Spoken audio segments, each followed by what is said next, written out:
안녕하세요. 증권맨입니다. 오늘 코스피는 마이너스 4.76%, 코스닥은 마이너스 7.09% 하락 마감을 했습니다.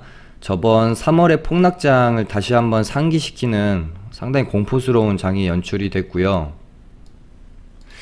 내일도 좀 상당히 긴장한 상태로 장을 맞이해야 하는 어떤 장 후반의 모습이었습니다. 코스피도 그렇고 뭐 코스닥도 그렇고 이렇다 할 지금까지 이제 반등장에 보여줬던 적당히 뭐 하락이 나오면 아주 세게 반등이 나오면서 마감을 했던 그런 모습이 아닌 종가상 거의 최저가로 양시장 다 마감을 했고요. 그리고 미국 선물도 일단은 오늘 뭐 이제 밤에 어떻게 될지 모르겠지만 전혀 뭐 반등하는 모습을 보이지 않고 있습니다. 그동안 좀 V자 반등장에서 마음 편히 즐겼던 파티는 이제는 어느 정도 끝났다라고 생각을 하고 시장에서 대응을 해주는 게 좋을 것 같고요. 지금 이 시장의 조정이 뭐 많이 오른 것에 대한 뭐 조정일지 또 한 번의 2차 폭락이 시작될지, 그러니까 지금 여기가 어떤 폭락의 시작점일지 조정의 구간일지는 사실 뭐 아무도 모르는 거죠. 다만 항상 그 시장에 대한 매매 전략을 짤 때는 좀 안 좋은 쪽으로 부정적으로 포지션을 대비해서 전략을 짤 때 항상 리스크 관리가 훨씬 되어지고요. 지나고 나면 항상 어떤 뭐 부정적인 쪽에 좀 더 초점을 맞추고 매매 전략을 짜는 게 옳은 좋은 결과를 줬다라는 제 개인적인 경험은 있습니다.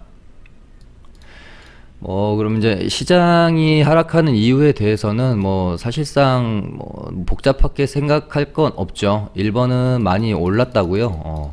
많이 올랐죠. 많이 올랐고, 두 번째는 이 많이 오른 고점에서 코로나 2차 대유행에 대한 공포감 때문에 시장이 고점 구간에서 차익 실현 매물이 좀 과하게 쏟아지고 있는 모습이고요. 우리 증시만이 또 갖고 있는 리스크라고 하면 북한에서 뭐 6.25를 기점으로 군사행동에 나설 수도 있다라는 뉴스가 좀 있었습니다.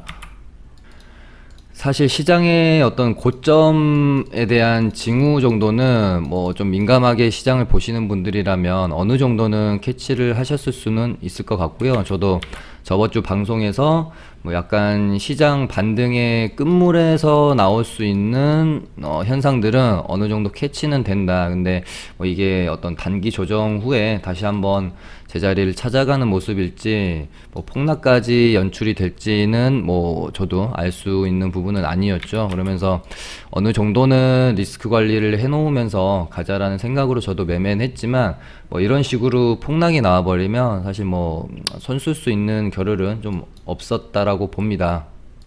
완전히 뭐 매매 포지션을 이런 고점 구간에서 청산하고 현금 보유만 뭐 100% 하고 있는 아주 극단적으로 보수적인 전략을 구사하신 뭐 투자자분들이 아니라면 오늘의 뭐 폭락을 피해갈 수 있는 시장에서의 투자자는 없었겠죠.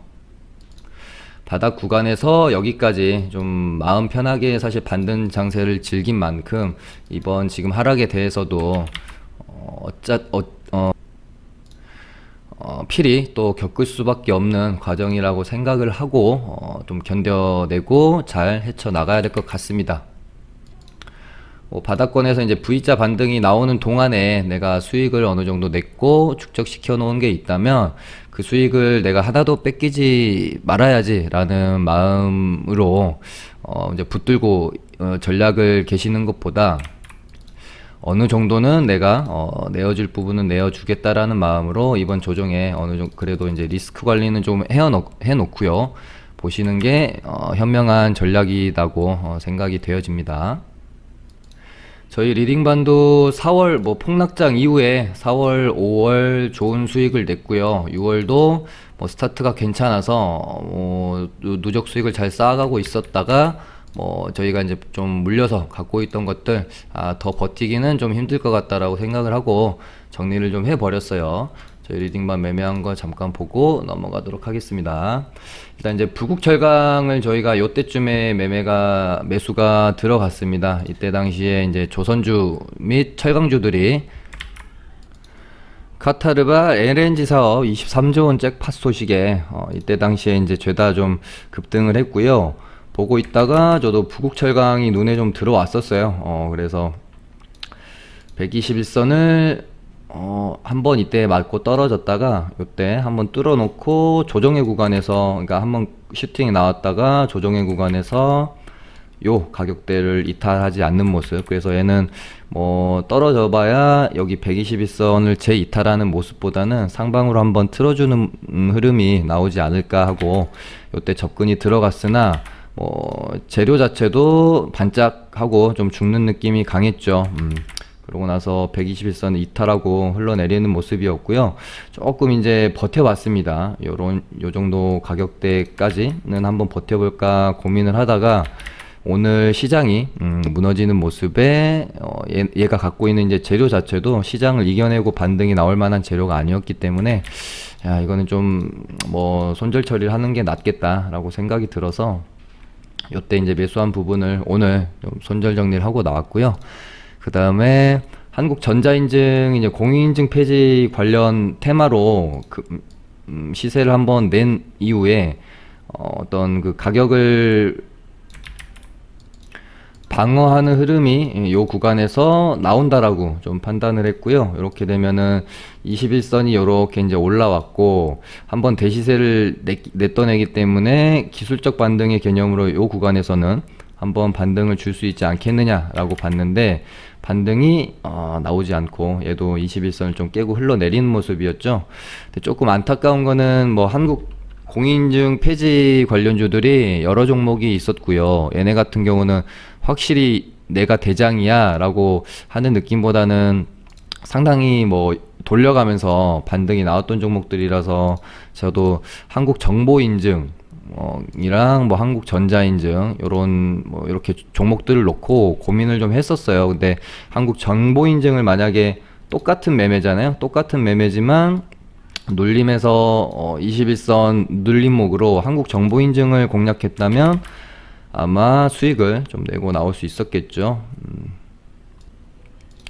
요 부분은 어떤 테마에 대한, 그러니까 한번 시세를 냈던 테마에 대한 눌림목 매매 관점에서는 뭐 선택이 전략이 좋았으나 어떤 종목 선택에 있어서는 조금 미스가 나면서 여기서 이제 이탈했고 오늘 결국에는 좀 손절 처리를 하고 나갔습니다. 그 전에 뭐 절반을 좀 손절을 했다가 여기서 손절을 했다가 가격이 요 정도쯤에서 저가가 만들어진다라고 판단이 되어서 다시 좀 팔았던 부분을 재매수했다가 오늘 밀려서 결국은 손절로 정리가 좀 하고 나와졌습니다. 그 다음에 뭐 화인베스틸도 마찬가지고요. 아까 뭐 부국철강이랑 테마 자체는 같은데 좀 과대 낙폭이라고 봤어요. 그러니까 슈팅이 나온 이후에 거의 반등 한 번 없이 11선 구간까지 그러니까 슈팅이 나오기 전 가격대로 회귀를 했죠. 요 가격대까지 회귀를 했기 때문에 요 정도 구간에서는 기술적 반등이 한번 나올 수도 있지 않을까. 저번에 뭐 조선선제 저희가 뭐 매매했던 뭐 요런 관점이랑 좀 비슷하게 보시면 되지 않았을까 싶습니다. 급등이 좀 나왔다가 이렇다 할 반등 없이 쭉 밀리는 과정에서 이런 구간, 가격이 좀 방어되어지는 구간들에서 조선선제 같은 경우는 반등이 요 정도 좀 나오긴 했었는데 얘도 좀 약했죠. 그러니까 조선선제가 그래도 이제 대장 역할을 했던 종목인데 요 정도 약반등 후에 재차 밀리는 모습을 보면서 화인베스틸도 좀 테마 자체적으로 힘이 약한 모습을 보였기 때문에 좀 더 빠른 대응이 되었었으면 상당히 좋았겠다라는 생각은 드네요. 상당히 아쉬운 매매들이고요. 결국에는 오늘 저희가 이제 손절로 정리했던 세 종목의 공통점은 좀 더 빠르게 어떤 그 추세를 이탈하는 과정에서 좀 더 빠른 손절 선택을 했다면 이 정도까지 뭐 손실폭을 키우지는 않았을 텐데 저도 개인적으로 상당히 아쉬운 판단이었다라는 생각이 듭니다. 다시 좀 시장으로 돌아가면 지금 뭐 폭락이 나온다고 해서 너무 또 움츠러들지는 마시고요.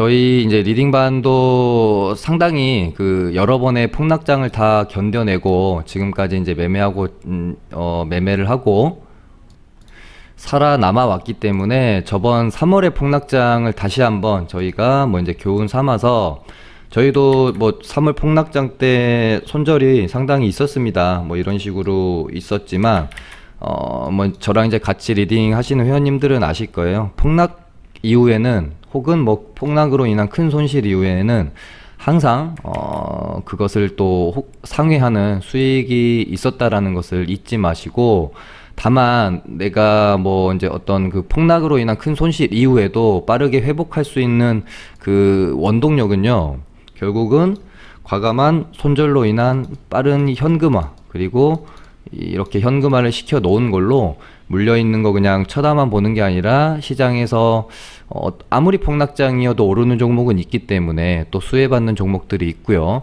빠르게 현금화해서 손실을 메꾸고 또 그것을 상회하는 수익을 내는, 그렇게 좀 매매 전략을 가져가야 되는 거기 때문에 지금 뭐 이렇게 이제 시청자분들도 폭락장이 이렇게 나오게 되면 이제 계좌가 물려 있는 상태로 진행이 되잖아요. 그렇게 되면은 물론 어떤 전 종목을 손절을 치고 100% 현금화를 하기는 좀 힘들겠지만, 그 안에서 종목들적으로 좀 시장에서 소외받는 종목들은 좀 과감하게 정리를 좀 하고 다른 테마 혹은 섹터 종목들로 갈아타서 좀 빠르게 기회비용을 좀 살려내는 그런 매매 전략을 가져가셨으면 좋겠습니다. 저희도 저번 3월 폭락장 때 손절 많이 했고요. 뭐 적게 하지 않았죠. 많이 했지만 결국은 적극적으로 내가 시장에 참여해서 계속해서 매매해서 손실 났던 부분을 다 메꿔내고, 결국은 월 마감으로는 사실상 누적으로는 뭐 마이너스 30 몇 프로 정도 손실 나고 마감을 했죠. 몇십 년 만에 찾아오는 폭락장에 대비하면 상당히 선방했다라고 저는 뭐 생각을 하고요. 그러고 나서도 4월 달에 뭐 누적으로 100% 넘게 수익 냈고 5월 달에도 누적으로 100% 가까이 수익 냈고요. 아무튼 이제 제가 드리고 싶은 말씀은 빠르게 좀 이제 포지션 변경을 취해야 한다. 이 시장의 변곡점에서는요. 그냥 어떡하지, 어떻게 해야 되지, 언제까지 떨어지려나, 언제 오르려나, 이런 뭐 이제 생각으로 종목과 계좌를 방치해서는 안 된다라고 생각합니다.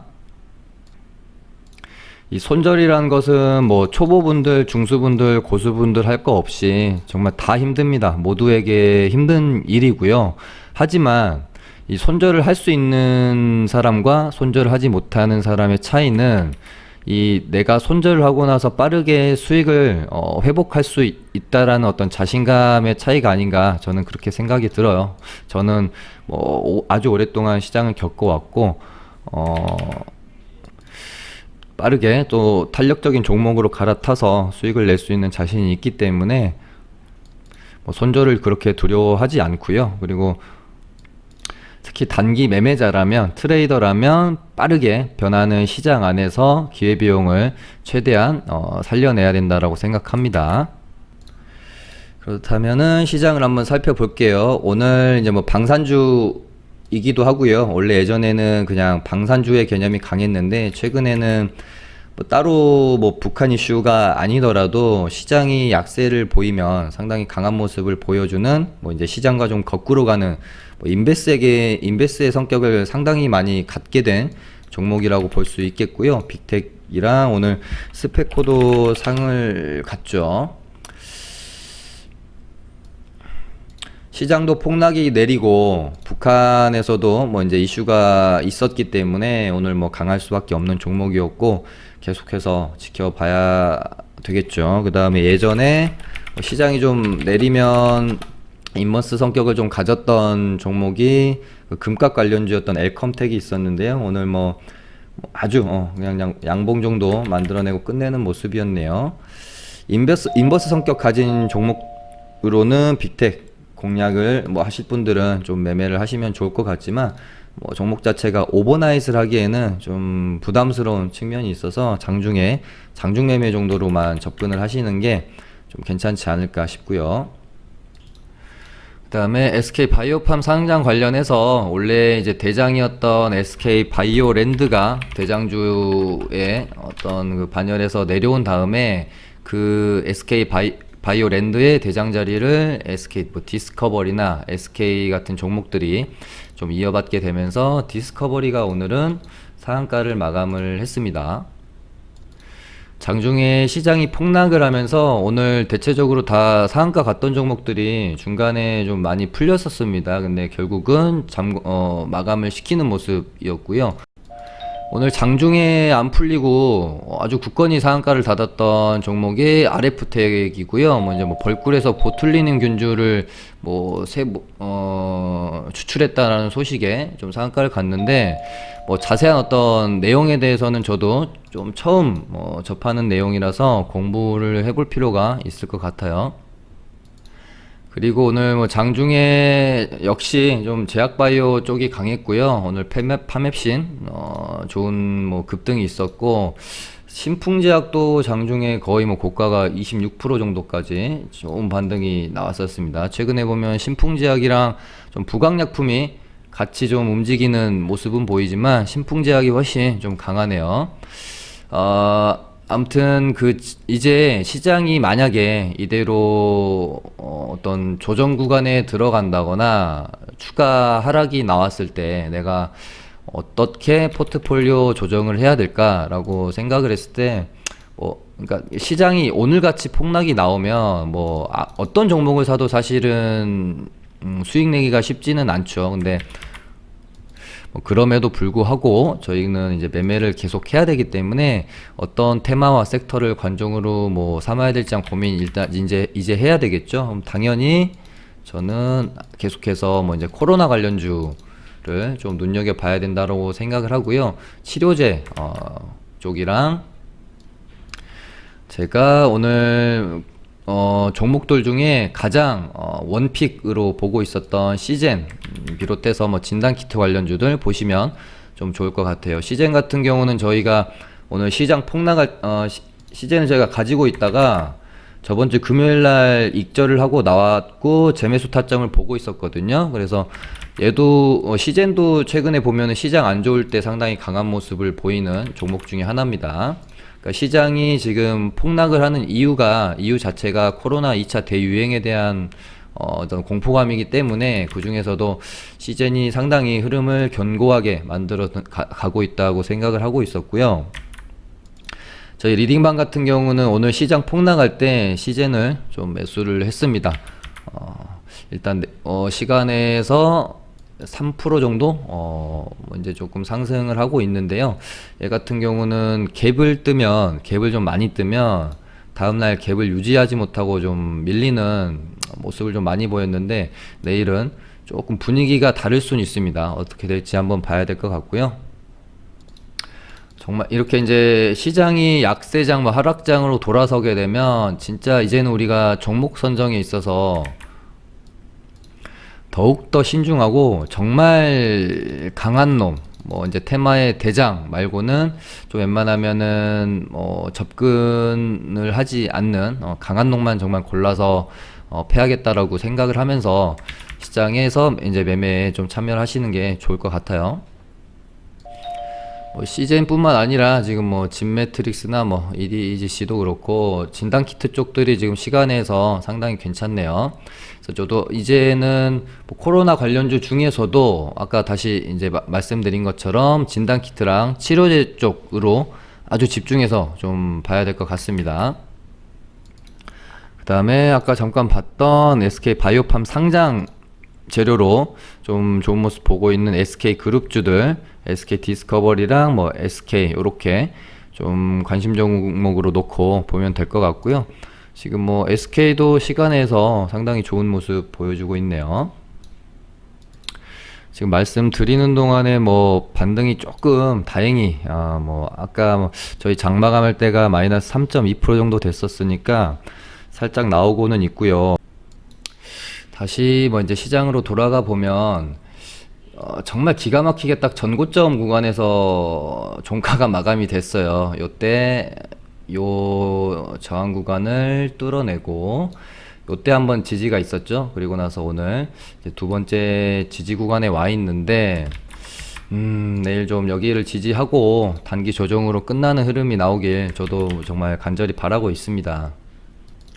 여기서 오늘 조정까지도 정말 어떤 그 전 고점을 돌파한 후에 나올 수 있는 정말 마지막 그냥 추세를 깨지 않는 조정 구간 정도라고 인정해 줄 수 있을 것 같고요. 오늘의 여기 이제 저점을 내일 또 깨고 내려간 흐름이 나온다면 이거는 뭐 이제 뒤도 볼 거 없이 완전히 추세가 좀 깨졌다. 정말 경계하고 조심해야 되겠다라고 생각을 하셔야 될 것 같습니다. 오늘은 이렇게 해서 맞춰보도록 할게요. 감사합니다.